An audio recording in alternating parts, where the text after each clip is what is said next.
So if you guys watched my last video, it was to change the front brake pads. I'm going to show you how to put the car into diagnostic mode and reset that light, or that warning. I'm going to press the start stop button quickly after you see the service due. Now it's in diagnostic mode.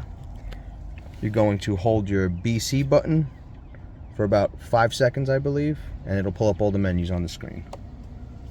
Pressed it now.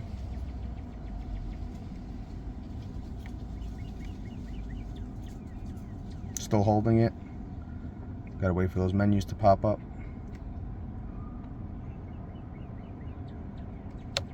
Front brake pads, reset possible, so you release when you get to what you want. I'm gonna press and hold. Still pressing.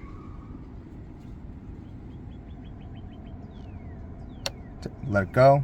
It's asking me to reset it. I want to reset it. Press and hold.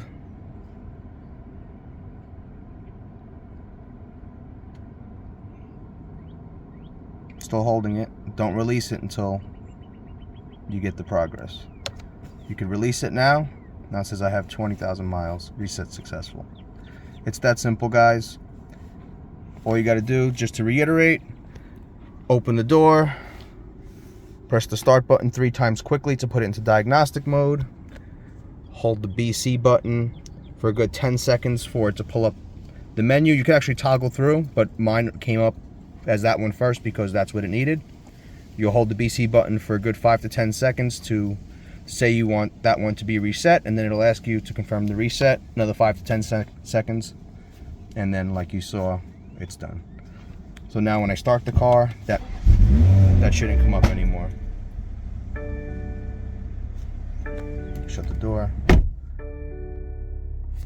So guys, if you have any questions, like, comment, subscribe, and I'll see you next time. Take care.